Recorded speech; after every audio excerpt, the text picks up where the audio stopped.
উত্তরকন্যা তৈরি হয়েছিল মূলত উত্তরবঙ্গের মানুষকে যাতে কলকাতা নির্ভর না থাকতে হয়।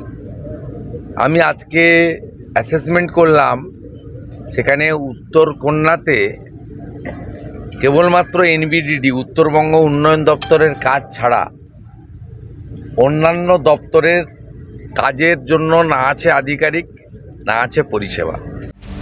উত্তরবঙ্গের প্রশাসনিক বৈঠকের পর এবার আবহাওয়ায় পারদ শুধু নয়, পারদ চড়ল রাজনীতিতেও। উত্তরবঙ্গে পা রেখে তৃণমূল স্তরের প্রশাসনিক স্তব্ধতা নিয়ে তীব্র বার্তা দিলেন মুখ্যমন্ত্রী শুভেন্দু অধিকারী। স্পষ্ট জানালেন, চুরি, কাটমানি আর তোলাবাজিতে যুক্ত থাকা জনপ্রতিনিধিরা যেন অবিলম্বে থানায় গিয়ে আত্মসমর্পণ করেন। পৌরসভা, কর্পোরেশন, পঞ্চায়েত, জিটিএ চুরি চামারি যারা করেছেন থানায় গিয়ে আত্মসমর্পণ করুন। যেতে পাচ্ছেন না কাটমানির টাকা ফেরত দেওয়ার ভয়ে, প্রয়োজন হলে পদত্যাগ করে দিন, পাবলিক ফেস করতে পারছেন না। কিন্তু এই ধরনের নিরুদ্দেশ হয়ে যাবেন না। মুখ্যমন্ত্রীর দাবি, উত্তরবঙ্গের প্রায় 80% গ্রাম পঞ্চায়েত, পাহাড়ি পঞ্চায়েত, জেলা পরিষদ, পুরসভার কাউন্সিলর থেকে শুরু করে জিটিএর সভাসদরা ভয় পালিয়ে বেড়াচ্ছেন। তাদের কাজ করছেন না। সরকারের কোনো শনি রবিবার নেই। 2026-এর বাজেটে উত্তরবঙ্গ উন্নয়ন দপ্তরের বাজেট দ্বিগুণ করেছে বিজেপি সরকার। বাড়ানো হয়েছে জিটিএর বাজেট।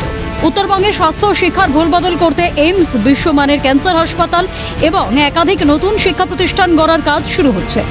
কোচবিহার বিমানবন্দর চালু করা সহ সামগ্রিক যোগাযোগ ব্যবস্থার আধুনিকীকরণ করা হবে। তবে সেক্ষেত্রে তৃণমূল স্তরের প্রশাসনিক জায়গাগুলি যেভাবে অকেজো হয়ে আছে, তার জন্য কাজগুলি শুরু করা যাচ্ছে না।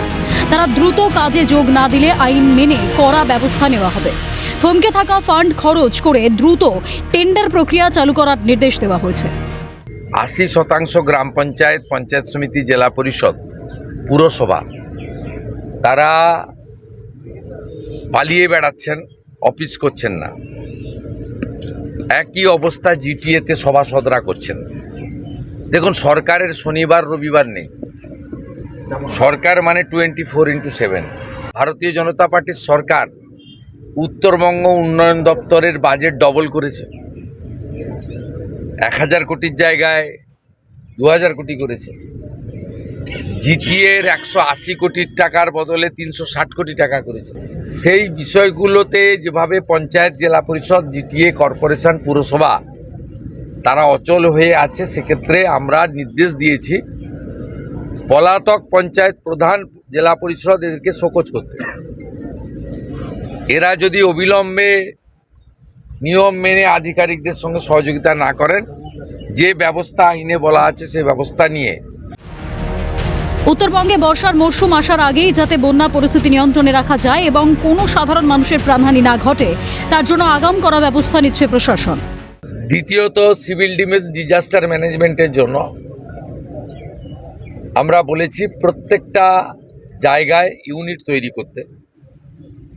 অতিরিক্ত 400 পুলিশ থাকছে পাহাড় এবং তরাই ডুয়ার্সে। যদি কোনো রকম ইনসিডেন্ট ঘটে এই মনসুনে, তারা ঝাঁপিয়ে পড়বেন। অন্যান্য ইকুইপমেন্ট সরবরাহের কাজ ডিজাস্টার ম্যানেজমেন্ট কর্তৃপক্ষ করবেন। পূর্বতন তৃণমূল সরকারকে তীব্র তোপ দেখে শুভেন্দু অধিকারী বলেন, আগের মুখ্যমন্ত্রী সব সিদ্ধান্ত নিজে নিতেন, বাকিদের কাজ করতে দিতেন না। কিন্তু আমাদের সরকারে নিচুতলার কর্মী থেকে শুরু করে মন্ত্রী, বিধায়ক, সাংসদ সবার কাজ ভাগ করা আছে। মুখ্যমন্ত্রী একা সব কাজ করবেন না, সবাই মিলে টিম হিসেবে কাজ করবে। দেখুন, আগের মুখ্যমন্ত্রী সব নিজে সিদ্ধান্ত নিতেন, বাকিদের কাজ করতে দেননি। আমাদের এখানে মণ্ডল স্তর থেকে রাজ্য স্তর পর্যন্ত, বিধায়ক থেকে সাংসদ পর্যন্ত, মন্ত্রী থেকে মুখ্যমন্ত্রী পর্যন্ত কার কি কাজ বলা আছে। বেশ কিছু কাজ আছে, তাদের কাজ তারা করবেন।